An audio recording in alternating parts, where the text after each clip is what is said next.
Good morning, good evening, good afternoon, wherever you are. Welcome to the Scrumptious Woman podcast. Once again, I have with me the fabulous Sacha, who is an intimacy, sex, and relationship expert. Lots of Tantra experience, lots of experience of conscious sexuality, and just in the realm of relationships.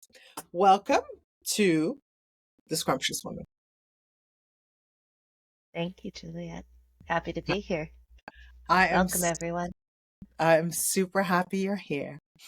Um, Sasha, what I wanted to start with, and I know that we've done a recording before and it somehow just didn't work well, so it got corrupted. So we're trying number two. Um, how did you get into relationships and tantra and conscious sexuality?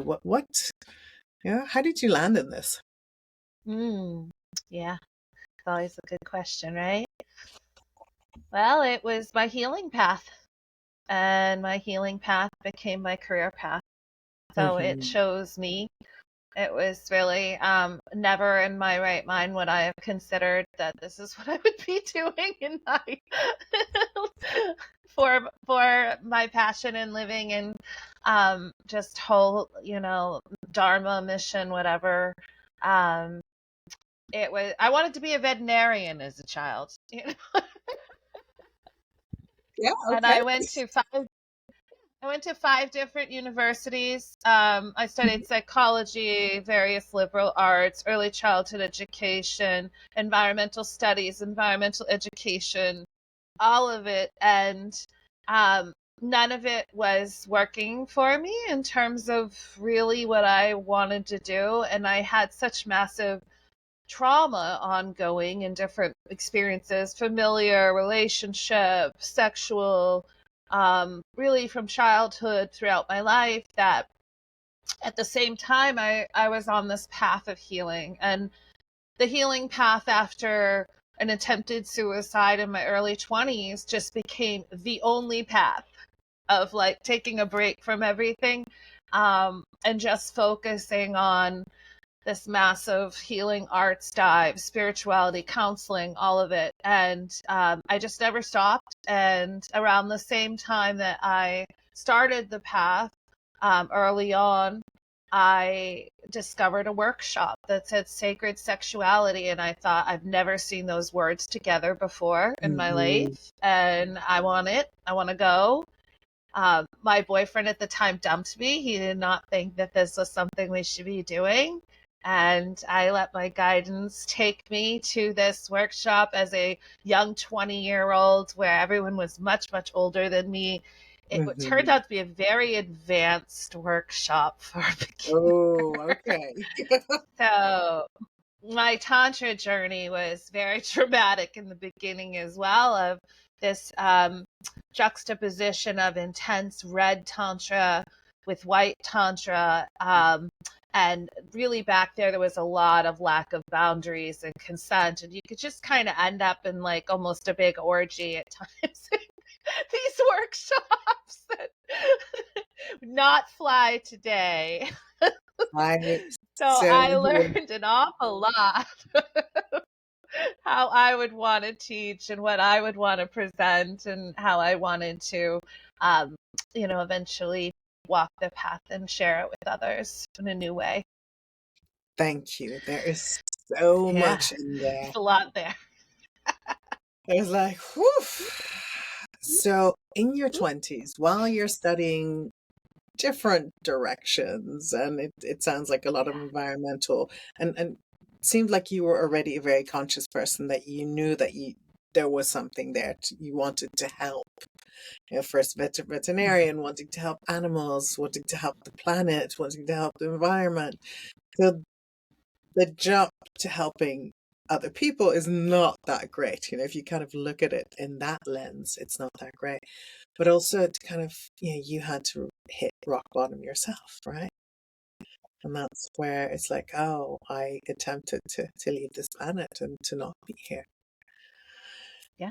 And the more people I interview, the more that I see that there's some kind of click almost that our soul has to make. And you're talking about dharma and finding your path, and that you'd never actually realize that this would be your dharma, that this would be your path. And for people that are listening to this podcast, they will know what dharma and path means. But it's like, what is your soul's calling, right? Why did you incarnate, or why did you come onto this earth? What is your message that you're bringing to the world?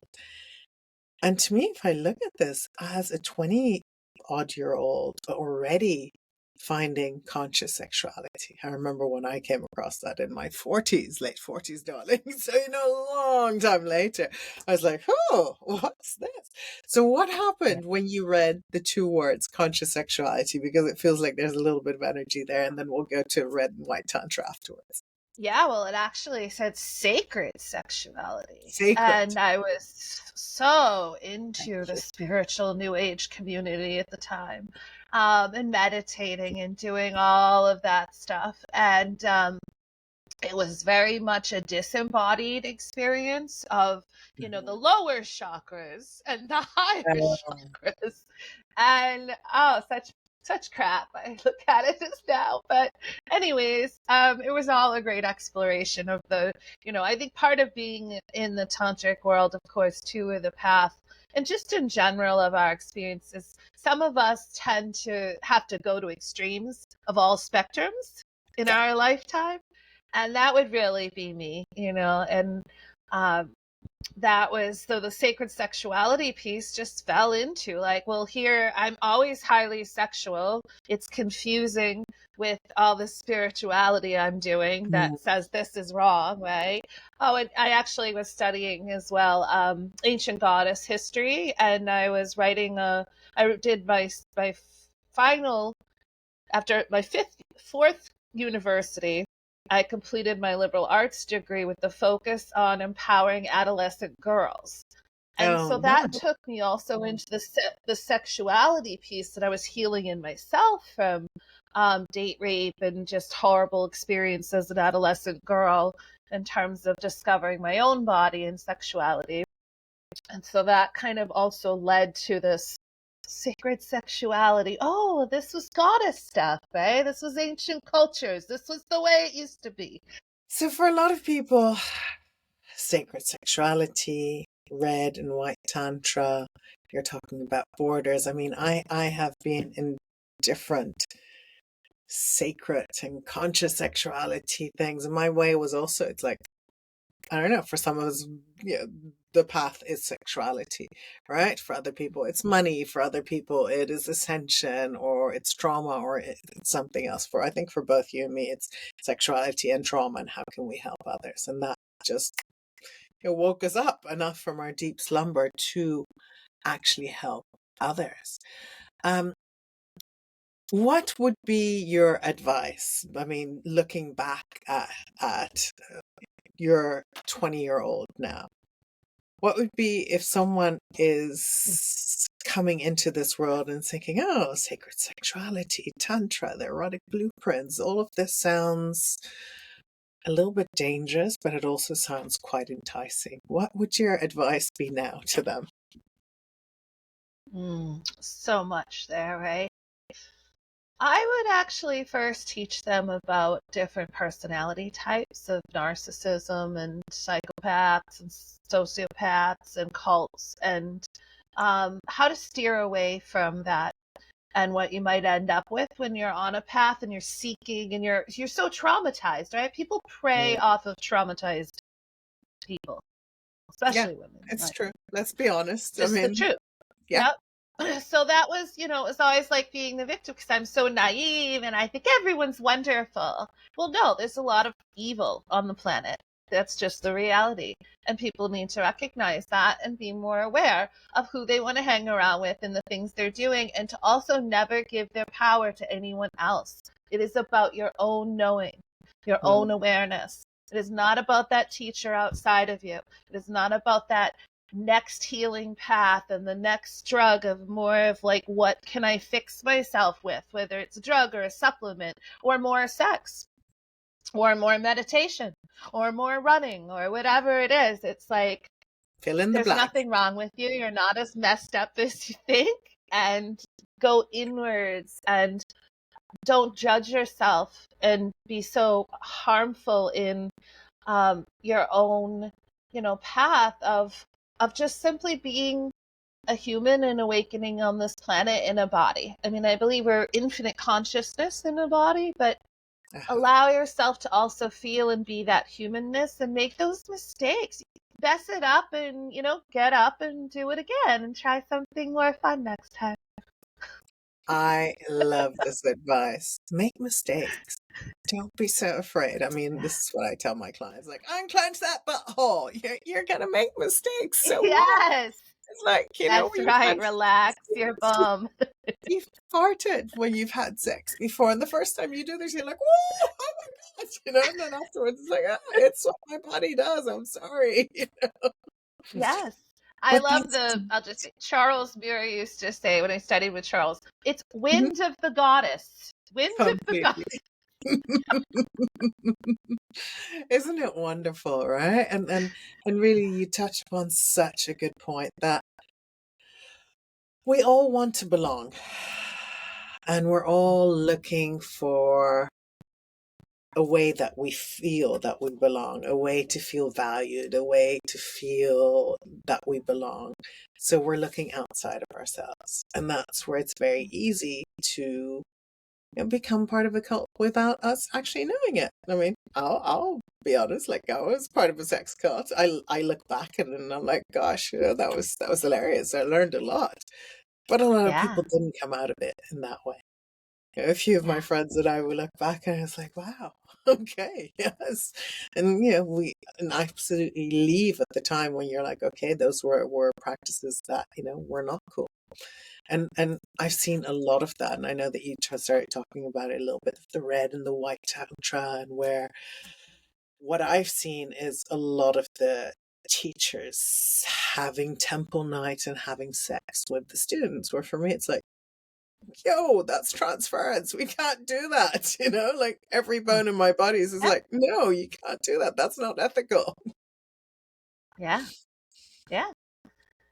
And I just want to make a little shift too of I think I was always trying to belong and I don't care about that anymore. I've Mhm. actually discovered that I love to be alone. I thrive on being in communion with all of life and not having to make it about tribe, people, cult, community. All it's like I just have a different sense of well-being, of communion with everything, and there's not a need for what I used to feel like of having to fit in anywhere, because I've never fit in anywhere, and that's just the way it is. And for those of you on the planet that are feeling that way, it's perfectly okay, and celebrate it instead of make it a wrongness about you. Another tip would just be, this comes from access consciousness, but it's just a fact, right? What you think is your greatest wrongness is your strongness, I love right? the way how you rephrase that. What your biggest strongness. Yeah. And it's so often that we can't see like what we are most seeking for is the gift that we bring Mhm. to humanity, right? It's like we're seeking for it. We keep looking at, but that's actually what we bring because we can't see that in ourselves. And it's exactly what you're saying. Yeah. Yeah. And I think there's also a lot of focus constantly on dharma and mission and purpose. But what if it's okay to just be here, to be the gift of being embodied and just being you? And you don't have to put so much pressure on. I mean, I think it's wonderful. I found something that aligns with my being and soul to be bringing into the world, but that may not pan out for everyone. Maybe they're just a gift of just being, just being. And it doesn't have to be so much about, oh, I don't feel so sexual, or I can't have as many orgasms and things like that. Well, I would say if you learn how to have more orgasms and any just more pleasure in your body, you're just going to be happier, healthier, and more of the gift of you. And so I kind of come from that place about it, about it being all about just being you. Yeah. I love this because there is so much pressure in these coaching communities and the spiritual Yes. communities. It's like, what is my gift? And I just came off a call Yeah. with someone. So it's like, I just don't know. What am I here for? What is my year for 2020? What's my Right. word for 2024? And I'm just like, what about if you Ah, don't have a word? And if you don't have an intention and you haven't done your vision board and what yes. everything, what about if you just are in the Live. in the living, in being in this body suit that we have, right? This flesh suit that we are in right now. So I Yes. love what you're saying, and it's Yeah. we're expected to do a certain thing. We've so learned that doing and being and performing has given us some sort of identity and some sort of purpose and some sort of approval of others, that it becomes like a fix. It's like, yeah, it's like, Yes. give me the heroin or whatever it is, right? But it's like, give me Yeah. some more of that, so I'm going to continue to do and to do and to do, and that's where you get to complete burnout. And this is where it's Yes. like, how can you take a step back and actually And recognize receive. if you are in your being, things come to you, and how can you start asking the right questions of yourself, of the universe, of your higher power, of whatever you want to call it, right? Some people like to call it God, some people like to call it universe, your infinite being, whatever it is, it's that consciousness. But whatever I ask it, I'll get certain answers. What you ask is for you, right? And that's the madness that I see, is people saying, "Oh, this is the way to make £100,000 or dollars or whatever. I'll teach you how to do this in 3 months." It's like, that's your way, and Yeah. yeah, and it's just like, that's not my way. So anyway, I've gone off on a tangent a little bit. No, it's on alignment. What we think are tangents too, right? All the places that I thought were like tangents in my life that were perfect in terms of taking me into, another piece of more embodiment and of more peace and of more joy and of more ease and of more learning for me to bring to my clients, of all these pieces. So yeah, besides this, I don't separate them really, but I have tremendous credentials and work and talents in the wellness arts as well as the intimate arts as well as the erotic arts. So to me, Mhm. it's all like this piece together. So when I work with clients, there's a lot, it's very holistic. I do 30 different types of healing modalities. So it's energy and body work and it's not just the sexuality focus. It's okay, let's look at the whole picture, because you can't just, it would be like, just looking at one little tiny piece of a person that just, you'd have to look at the whole puzzle, right? We know that. I love that. And that is so true, right? So often I'll get people, couples, and we're like, oh, we're not having enough sex. And then I'm coming to you to introduce them to pleasure, so that you can do a little pleasure piece Yeah, for us all. same. And so you're like, oh, we're not having enough sex. We're not intimate enough. And then actually, there's so much else missing. Or I have someone saying, "Oh, I'm Yeah. not making enough money and I want to have more clients." And it's like, actually, let's look at how you're not loving yourself. And all kinds of other stuff shows up. And they're like, "Well, that's not why I came to you." I'm like, Right. I get that. And they're like, but how can working on this, how can work on Hmm. working on pleasure and increasing my pleasure and having more what I call scrumptiousness in my life, that life Yeah. force, how can that change everything around me? When I came to Hmm. wanting to work on my intimacy and having sex with my wife, all of a sudden my business is exploding, and it's tripled in revenue. Or you get the people saying, oh, I wanted 3 new clients, and all of a sudden, what's happened is my boyfriend of 10 years has proposed to me and we're having a kid and my business is Hmm. booming. right? Yeah. That So tell me, how does the embodied pleasure essence. thing, how do you think that, how does that work? How just what are one or two pleasure practices that we can take our listeners to so that they can kind of get an embodied feel for it and they get a taste of Well, you as like, well? well, that's the thing, right? There's like so much out there about embodied pleasure practices, and depending on the client, I might give them something from Mama Gina or Jaya or Tantra in some way, or blah blah blah blah blah. But actually, I like to go into more specifically, well, what are the client's blueprints? What's going on in their body? And what would actually work for them, right? Mm, My pleasure practices change every day. It's not a discipline of something that's like strict and confining for me, because nothing like that works for me. I'm always just shapeshifting around, right? And it's like I always need things new. So, starting simple for anyone, what I have them do pleasure lists. All my clients, session one pretty much is your home play is going to include top of the list what for you is pleasure. And I'm talking embodied pleasure, right? okay, Where your stop. I'm going to body slow you actually down feels for a that. moment. Yeah. Yeah. Embodied pleasure. Let's break that down for our listeners because you and I know, but Okay. there are a lot of people are like, not sure. Embodied Yeah. pleasure. Tell me. Yeah. Well, it's an experience in the body of internal sensation of, good chemicals, whether it's serotonin, dopamine, whatever. We can get into science of it. But it's a sense of real well-being and something that just feels lighter, right? It Hmm. just feels lighter in the body. So it doesn't need to be sexual. It could be playing with your kitten. It could Duh. be the way that the sun That's hits right. your face. It could That's be right. someone giving you a massage. It could be anything. Smelling a rose, whatever. It Eating can be eating a anything. fig.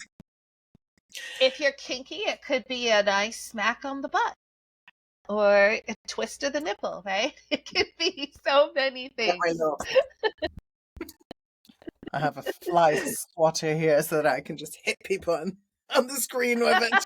Yes. And it's so true, right? So you start with people making, yeah, how many? Say start with 10 or so, or even a longer list. But, for me, it's always like start with 10 and then we can build on that. Yeah. And really, it's like, what gives you pleasure? I call it my bundles of joy. Where do I have a Yes. bundle of joy? What brings me pleasure? Because to take away the stigma of pleasure, because everyone thinks, oh my God, it has to be sexual. It's like, what brings you joy? Right. What pleases you? What does your body? Where does it tingle? Where does it kind of like maybe get chicken skin? What do Yeah. you call it? Goosebumps. Goosebumps is actually the erectile tissue on the skin. It's little The erections way in I the called it skin. chicken skin, I went straight to Dutch and then just Yeah. translated it. But yes, it is the erectile thing, right? But that is your body Yeah. actually responding. All right, so Right. that's tip one. What's the Yeah. Is second it one? lighter, right? Let's see. Well, I just like to. It's great, with couples, of course, to have them do their own pleasure list, and Yes. then they do a list together, and maybe even put it on the refrigerator. If they have kids, maybe they do one with them as well. And then every week you're assigned to choose from the list, right? And then Right. if your partner's grumpy or your kid's grumpy, you tell them to go to their pleasure list and choose something off of it and take the time to go do it, right? So that's So just simple, good. but And it's simple. right? It's so simple, but it's Yeah, not it is always simple. easy. And we forget to implement Yeah, this. And that's it. It's yeah, taking the time to just do this. Make your list, then you have them. You can add to them, put them somewhere where you can see them. Remember, like, oh, I like doing that. So let's do that. yeah.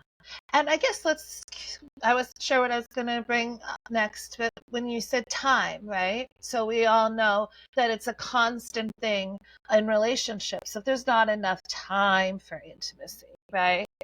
I mean, it's just really, what are you prioritizing in your life? What is more important to you? we do what we prioritize. So, it's always interesting to me to see where people don't have enough time. And then I have clients that like literally have like so much going on, right? And they are way more than these other clients, but they prioritize lovemaking every day in the morning or some type of connection, right? Everything is based on first the prioritizing the pleasure in the body and the connection and the intimacy. And that's really for myself what I do in my own body, right? It's always about like if I'm grumpy, depressed, stuff's going on for me, I'm not going to take a pill. I'm not going to go do some weird thing I'm going to go have an orgasm and set myself up straight again. Multiple, depending on what is going on, whether I need a really deep cervical orgasm to really blow through the yuckiness in my body, or whether I just need a good, really intense clitoral one to move some anxiety out, or a G spot and ejaculation to feel some emotion. I really will work with, my body first. And and again, it doesn't have to be sexual. Sometimes it's just first, I need to go take a bath, just chill with some salts and oils and just focus on always returning energy that's not yours, because we're just these amazing energy beings picking up shit nonstop. It's like, return it all out that's not yours and really come into your own presence again in alignment with the earth, which is I believe, our larger body. And so if we're not connected to the earth and nature, then we're not going to feel very well in general, and you won't be very healthy. And that's so true, right? Where can we come back to ourselves? And you talk about orgasms and sexual orgasms, which is great. You can also have like an orgasm by smelling something, and it doesn't have to be Yes. it doesn't have to be your Foodgasm. womb, but it's Sexgasm. an orgasm.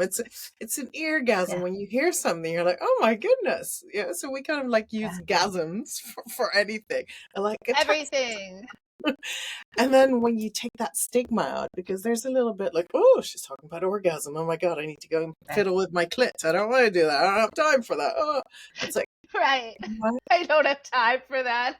Do you have time to take 2 breaths? And can they be really conscious? And can you recognize how the air comes through your body? And that could be already enough to set someone off. It's like, oh my God, I didn't Absolutely. recognize that this was pleasurable. So I love Yeah. how you just bring Yeah. it down to like, come back to ourselves, come back to nature.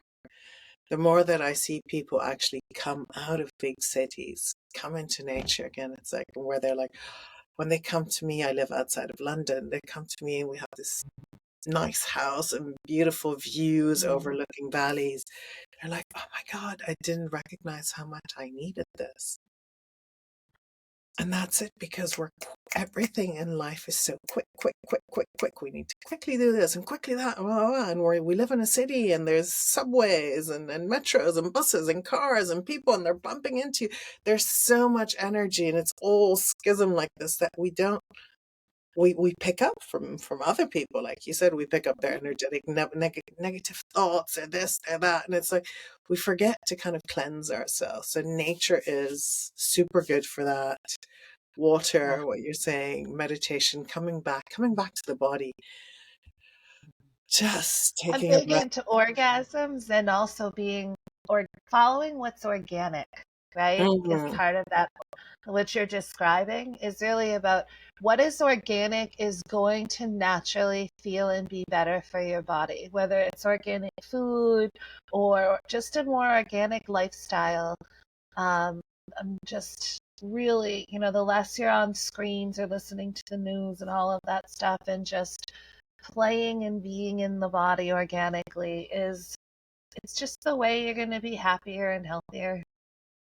And And it's more crazy. orgasmic. And more orgasmic. And especially because I know that I've gotten caught up in like the whole news of what's going on. And my kids were just in Beirut. I was just in Beirut, and then I left, and then my kids were there, and it just got bombed. So, me as a mom, it's like, what's happening with my children? And Yes. it's really difficult to disconnect from it. It's not impossible at all. But, it's like, oh, where is that pulling my attention? Where is that energy actually? Like I'm being pulled towards that the whole time, that I don't have any attention for myself, for pleasure, for nature, that I'm just like the blinkers are on. And I noticed that for myself, I got ill. So it's like, okay, I have to take a step back. That means put the screen down. I was actually here. Then the internet blew here. Then the whole power blew. I was like, okay, perfect. Candle Yeah. lights and my own Yeah. body. That's right. That's all we can do. Yeah. That's wonderful. Yeah. And I believe we need to also not, of course, I know that wasn't what you were saying or referring to, but I think it's good to point out there's a whole spiritual bypassing that happens and a whole like just be in the light and just be positive. The false positivity movement and all of this, it's just crap. It's like your anger is potency. My anger at what is going on in this world that is absolutely asinine and disgusting is a power that creates change in my being, to do something different, to create some movement, not to be in depression around it all, not to feel powerless Yeah. around it all. And so, I think it's really important that we also get into that aspect of really clear like awareness of and more consciousness, and not avoiding things but going bigger to see the even larger picture, right, of what's possible for humanity and what's possible on this planet, and making the changes in one's own life towards that, and maybe sharing more information with people that they're not aware of if you have a little bit more awareness than they do, only if they're able to listen. If not, forget about it. They're not always able to listen. I've noticed very much myself, but that's also, it's like, oh, okay. I get curious about them. I get curious about myself. I'm like, oh, okay, maybe I didn't explain that really well. And yeah, like maybe they just weren't ready to listen to a different point of view, and they became that persona that has to have it their way. And I was like, okay, I see where a lot of time I had that too, and perhaps in this way, okay, let's just be open to it. So it's such a beautiful interplay of where you can connect and where you can stay in connection. Yes. And I love that. It's like the connection and communion. If we went even like Mhm. bigger, it's the I think what people are missing even more than just like, oh, I'm not connected in with community, or I don't have a partner, or whatever it is. Well, you don't need those things to have communion with all the molecules, with all of the energy, with all of life, right?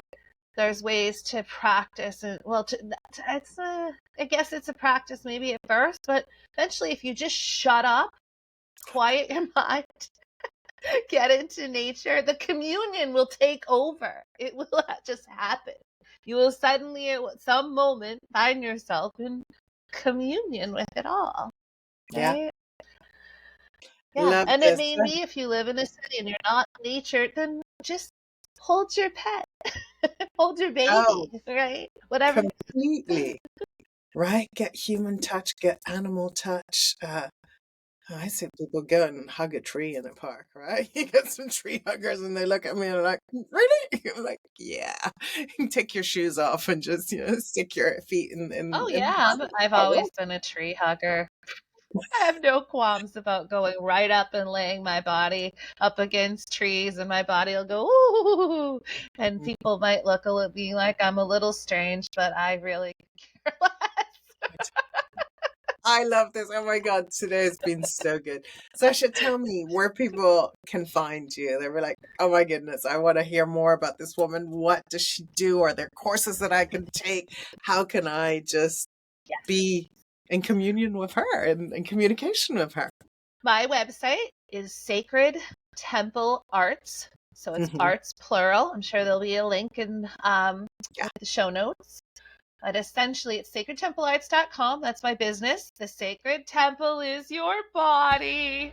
And the arts are the wellness, intimate, and erotic arts. Nice. So I also have a master's degree in health arts and sciences. I'm a sex educator through Planned Parenthood, advanced source Tantra teacher, erotic blueprint coach like you are through Jaya, plus all the healing arts. So there's a lot of credentials and a lot of pieces here. So it's essentially, I work one-on-one with clients or with couples, individuals in different relationship dynamics, and I work virtually or in person or a combination of both. I am located in Massachusetts, on the coast in a lovely, beautiful little town.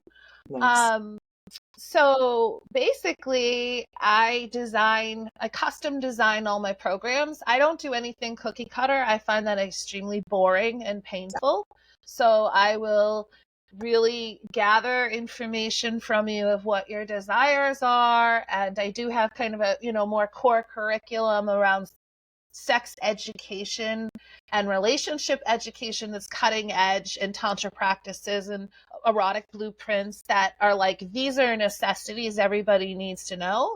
But I create so much more beyond that of what it is you're desiring. And I work with all kinds of individuals from, generally from 20 on to, I've had clients in their 80s, but generally I do get like mid 70s is more this, wide range, couples, singles, all walks of life. I also understand, differences with financial stuff. And so I really try to make it work for individuals, in terms of a budget or a plan, to see what's possible for them. So essentially, if you go to my website, you can sign up for a complimentary consultation with me, and then we can start from there, or you can text or call. And there's also always a program that I do have that's on sale that you will see in the banner. Right now, it's still the holiday one, but I'll be changing it at some point when I get around to it. So, but it's still good for now. Incredible multitude of credentials and tools, massive toolkit. Go to your website, you'll find a very generous offer of a complimentary one-on-one coaching with you, finding out what you may want, what you want, desire, and then there's something else that another program, one of the many programs that you have there. Excellent. It sounds like that is beautiful way forward and how people can connect with you. Thank you so much for being on. This has been an absolute delight. Thank you. It has. Thank you. Thanks everyone for joining. I hope to see you sometime. As always, please share this with your friends, with your family, with someone that you think, oh my goodness, they need to listen to how two women talk about sacred sexuality, about everything else that we spoke about in our podcast today. Much love.